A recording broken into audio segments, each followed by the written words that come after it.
Assalamu alaikum everyone and welcome back to another lecture of the series we have started recently, in which we are now dealing with the applied linguistics and the few topics of applied linguistics. Previously हम बात कर चुके हैं applied linguistics पे, language acquisition barriers पे और different factors पे जो acquisition barriers की तरह से behave करते हैं. अब हमारे पास पहले हमने पढ़ा एक्विजिशन बैरियर्स, जिसका मतलब है कि वो टोटली लर्नर बेस्ड थे. ठीक है, वो टोटली लर्नर बेस्ड थे, यानी कि वो टोटली लर्नर के माइंड पे, उसकी कॉन्शियसनेस पे बेस्ड थे. ठीक है, लेकिन अब हमारे पास क्या है कि हमने लर्नर से थोड़ा सा हट के टीचिंग मेथड पर भी फोकस करना है, because teaching is also an important part that plays a very important role in learning L2 language. For example, suppose you got a teacher. ठीक है, एक टीचर हैं and he is not so good. Like वो सिर्फ पकड़ते हैं किताब और पूरा रीड करके, स्लाइड्स रीड करके, एंड दैट्स इनफ. ठीक है, आपको उन टीचर की समझ आएगी, या फिर एक टीचर है जो एग्जाम्पल्स देता है. ठीक है, आपको रियल लाइफ एक्सपीरियंसेस बताता हैं. ठीक है, आपको रिलेट करके पढ़ाते हैं. ठीक है, आपको उनकी ज़्यादा समझ आएगी. ऑब्वियसली उनकी समझ आएगी जो आपको एग्जाम्पल्स देते हैं और रिलेट करके पढ़ाते हैं. ठीक है, सो द पॉइंट इज़ कि हमारे पास, चाहे वो आपको सेम ही कंटेंट पढ़ा रहे हैं, ठीक है, लेकिन हमारे पास टीचर का बहुत इम्पॉर्टेंट रोल होता है. किस में? L2 लर्निंग में टीचर का बहुत इम्पॉर्टेंट रोल होता है. ओके, अब हम इसको थोड़ा सा डिटेल में देखते हैं, इसका बेसिक बैकग्राउंड देखते हैं, कुछ इम्पॉर्टेंट बुक्स के नेम हैं, कुछ ऑथर्स के नेम हैं, वो देखते हैं, एंड देन हम आगे मूव करते हैं कि कौन से टीचिंग मेथड्स हैं जो इम्प्रूव हो सकते हैं. Okay, despite all the barriers, we need to have the specific instructions in other language. This need has led to the development of various approaches, जिसमें हमारे पास सबसे पहले 1483 में William Caxton was a person जिन्होंने एक बुक प्रोड्यूस की जिसका नाम था right good learning for to learn shortly French and English. अब ये फ्रेंच जो है ये फ्रेंच है. ठीक है, स्पेलिंग यहाँ पे बुक के टाइटल में यही है, और इंग्लिश जो है वो इंग्लिश है. ठीक है, बुक के टाइटल में वही रहेंगे क्योंकि this is the title decided by this person. Right good learning for to learn shortly French and English. अब ये उनकी बुक का टाइटल था. किसकी बुक का? विलियम क्रैक्सटन की बुक का. 1483 में ये बुक लिखी गई थी. ठीक है, और इसके बाद ये भी कहते हैं कि ये उनका फर्स्ट कंपाइल्ड वर्क नहीं था, इससे पहले बहुत सारे वर्क उनके आ चुके थे. और इसके बाद अगर हम अब आगे डिस्कस करें, इसके लिए हमारे पास सिर्फ इतना जानना काफ़ी है कि ये वर्क था जिसमें हम जो है वो टीचिंग मेथड्स पे बात करते हैं. ठीक है, विलियम क्रैक्सटन की बुक थी जिसमें हम टीचिंग मेथड्स को डिस्कस करते हैं. अब इसमें बहुत सारी और अप्रोचेस भी आई L2 लर्निंग की, जिनको अब हम डील करेंगे. तो सबसे बेसिक है हमारे पास grammar translation method. Grammar translation method basically क्या है कि हम जो है हमारी L2 यानी कि इंग्लिश,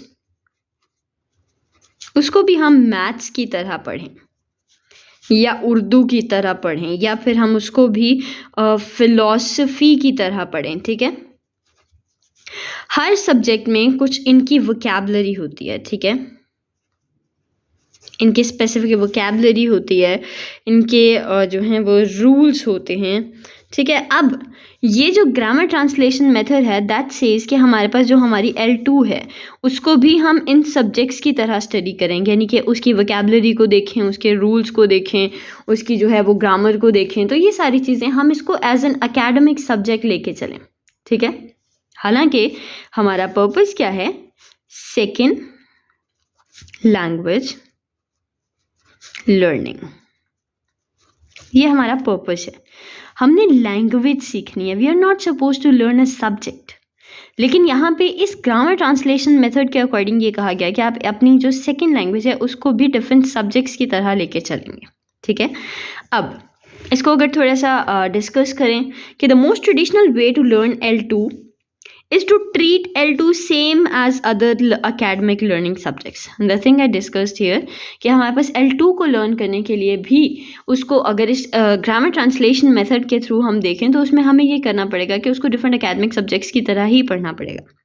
अब ये एक इम्पॉर्टेंट MCQ पॉइंट है कि ग्रामर ट्रांसलेशन मेथड के जो रूट्स हैं वो हमारे पास कहाँ हैं? लैटिन टीचिंग में. लैटिन ट्रेडिशनल लैटिन टीचिंग हमारे पास जो है उसमें हमारे ग्रामर ट्रांसलेशन मेथड के रूल्स मिलती हैं कि रूट्स मिलती हैं कि उन्होंने जिस तरह से यूज़ किया उसी तरह से ग्रामर ट्रांसलेशन मेथड वहाँ से डेवलप हुआ. ठीक है, अब इस चीज़ का मतलब क्या है कि इसकी वोकैबुलरी लिस्ट, इसकी सेट ऑफ ग्रामेटिकल रूल्स, इन सब को टारगेट ऑफ लर्निंग बना के यूज़ किया जाए. ओके, सपोज हम जो है वो मैथ्स पढ़ रहे हैं. ठीक है, अब हमारे पास मैथ पढ़ने का टारगेट ऑफ लर्निंग क्या है? सबसे पहले हमारे पास उसके अंदर जो टर्म्स हैं हम वो पढ़ेंगे. उसके बाद हमारे पास उसके अंदर जो रूल्स हैं हम उसको मेमोराइज करेंगे. तो हमारा टारगेट बन गया ये, और हम कहते हैं अगर हमने ये 2 काम कर लिए तो हमारे पास हमारा मैथ्स क्लियर हो जाएगा. ठीक है, हम उस मैथ्स को समझ लेंगे. तो वो ये कहते थे ग्रामर ट्रांसलेशन मेथड वाले कि ये जो है वो टारगेट ऑफ लर्निंग बना के वोकैबुलरी लिस्ट को और ग्रामर रूल्स को टारगेट ऑफ लर्निंग बना के यूज़ करो, तभी आप एक लैंग्वेज को लर्न कर सकते हो. मेमोराइजिंग इज इनकरेज्ड, कि मेमोराइजिंग को बहुत ज़्यादा इनकरेज किया जाता था, यानी कि ज़बानी याद करने को इसको बहुत ज़्यादा इनकरेज किया जाता था. रिटन को प्रेफर किया जाता था ओवर स्पोकन, यानी कि स्पोकन लैंग्वेज की तरफ इतना रुझान नहीं था, रिटन की तरफ ज़्यादा रुझान था. अब इस मेथड को ग्रामर ट्रांसलेशन मेथड कहा गया और dictators labelled it as this and pointed out that learning L2 emphasizes leaves student ignorant of its use in daily life. This is the important thing कि ये ड्रॉबैक था हमारे पास L2 learning method में, यानी कि सेकेंड लैंग्वेज एक्विजिशन में हमारे पास जो ड्रॉबैक था वो ये था कि हम इसमें ये तो स्टडी कर लेंगे कि L2 के रूल्स क्या हैं, ये तो स्टडी कर लेंगे कि L2 की वोकैबुलरी क्या है, लेकिन हम इस चीज़ को जब एम्फसाइज करेंगे तो we would definitely be ignorant of the actual use of that language in our daily life. हम उस लैंग्वेज को अपनी डेली लाइफ में कंसीडर ही नहीं कर पाएंगे कि हम उसको कैसे स्टडी करें. तो that is the thing. Okay, now moving forward.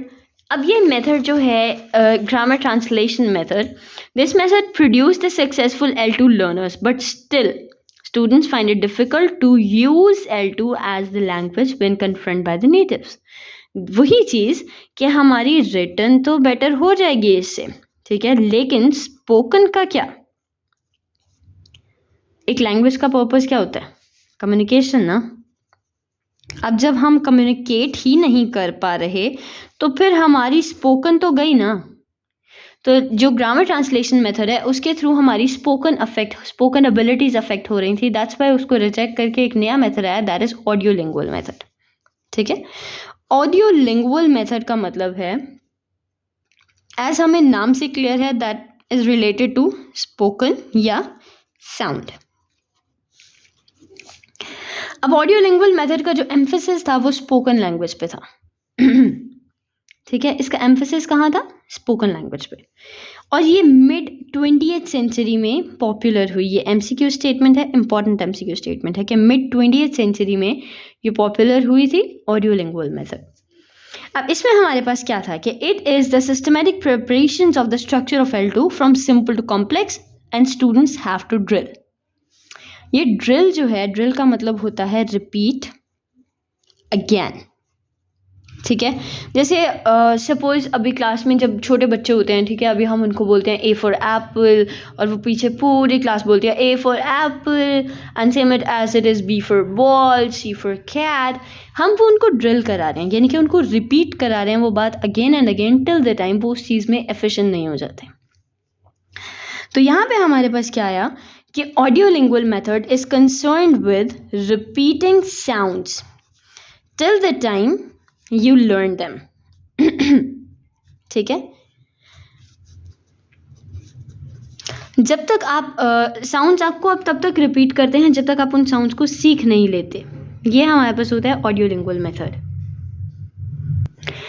अब इसमें हम ये चीज़ भी देखते हैं कि it emphasized that L2 can be learned effectively by practice and repeated practice drills.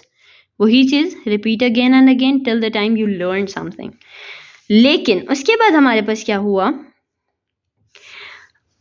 कि क्रिटिक्स ने ये पॉइंट आउट किया कि only drills are far away from the interactive nature of language. अब आप एक बच्चे को A for apple, B for ball, C for cat, A for apple, B for ball, C for cat, A for apple, B for ball, C for cat पढ़ाते रहो पढ़ाते रहो पढ़ाते रहो। एट द एंड क्या, उसको सिर्फ यही पता होगा A for apple, B for ball, C for cat. उसको ये नहीं पता होगा कि अगर कोई आपसे पूछ रहा है कि हाउ आर यू, तो आपको उसको आगे से A फॉर एप्पल नहीं सुनाना, आप उसको आगे से ये बोलोगे कि yes I am fine, how are you. ठीक है, तो यहाँ पे क्रिटिक्स ने ये कहा कि जो ड्रिल्स हैं वो इंटरैक्टिव नेचर ऑफ लैंग्वेज से बहुत दूर है और ये बहुत ज़्यादा बोरिंग हो सकती हैं इन L2 लर्निंग। और जैसा कि हमने पहले पढ़ा कि हमारे पास कुछ कॉन्सेप्ट्स जो अफेक्टिव फीचर्स होते हैं, वो जो चीज़ें अफेक्ट करती हैं हमारी लैंग्वेज, इनहिबिट करती हैं लैंग्वेज लर्निंग प्रोसेस को, उनमें कुछ चीज़ें ऐसी भी हैं जो सेल्फ कॉन्शियस होते हैं या फिर अफेक्टिव फीचर्स में बोरियत भी एक चीज़ आती है। लाइक अगर आप किसी चीज़ से बोर हो रहे हो तो you would not go for learning that thing efficiently, right. अभी अगर आप इसी वीडियो से पूरी तरह से बोर हो चुके हो तो obviously you will not be able to learn something from this video. But on the other hand अगर आप इस चीज़ को इंटरेस्टिंगली समझ रहे हो तो you would be able to understand. So that is the point कि ऑडियो लिंगुअल मेथड में जब हम प्रैक्टिस करते हैं तो दैट बिकम्स क्वाइट बोरिंग। अच्छा, अब हमने क्या किया, हमने ऑडियो लिंगुअल मेथड भी रिजेक्ट कर दिया, उसके साथ साथ हमने जो है वो ग्रामर ट्रांसलेशन मेथड भी रिजेक्ट कर दिया। अब क्या, कम्युनिकेटिव अप्रोचेस। कम्युनिकेटिव अप्रोचेस जो हैं, communication is the major function of language. जो सबसे इंपॉर्टेंट चीज़ है कि communication is the major function of language. और कम्युनिकेटिव अप्रोचेस जो हैं उसका मतलब ही the emphasis of language on the function of language. ठीक है, कि लैंग्वेज किस लिए यूज़ होती है उस पर एम्फेसाइज करेंगे तो वो हमारे पास क्या होगी, कम्युनिकेटिव अप्रोचेस को हम हाईलाइट करें। ठीक है, अब इसमें हम ग्रामेटिकल स्ट्रक्चर्स को नहीं देखेंगे, यानी करेक्ट फोनोलॉजिकल ऑर्डर्स को नहीं देखेंगे, करेक्ट ग्रामेटिकल फॉर्म्स को नहीं देखेंगे, एसवीओ पैटर्न्स को नहीं देखेंगे। हमारा टोटल कंसर्न किस चीज़ पे होगा कि फंक्शन ऑफ लैंग्वेज क्या है। अगर कोई आपसे पूछ रहा है हाउ आर यू, तो आप उसको A for apple, B for ball नहीं सुनाओगे, आप उसको कहोगे I am fine, how are you. ठीक है, अब इसका पर्पस, इसका फंक्शन क्या था, आपका हाल पूछना। ठीक है, और आपने उसका जवाब कैसे देना है, अपना हाल बता के। ठीक है, तो दिस इज द थिंग कि आपने अपना हाल बता के ही उसका जवाब देना है, आपने उसके जवाब में A for apple, B for ball नहीं सुनाना। तो ये होती हैं कम्युनिकेटिव अप्रोचेस। और इस तरह से जो है वो हम ये कह सकते हैं कि कम्युनिकेटिव अप्रोचेस में हम कहते हैं कि it is a combination of both, कि ग्रामर के रूल्स को भी लर्न करना है और उसके साथ साथ कम्युनिकेटिव प्रैक्टिसेस यानी कि ड्रिल्स भी होंगी। तो ये दोनों को मिला के कम्युनिकेटिव अप्रोचेस बनी। That was the best way, best teaching way actually, because here we are concerned with teaching methods. So yeah, these are the 3 teaching methods. These are the main points जिनमें हम deal करते हैं different चीज़ों को, जो कि teacher का role है in helping the students in the acquisition of second language. So I hope you found this video useful, and if you find this video useful, just hit the like button and subscribe to my channel for further updates, and I'll see you in the next video. Till then, stay safe. Bye bye. Thank you for watching.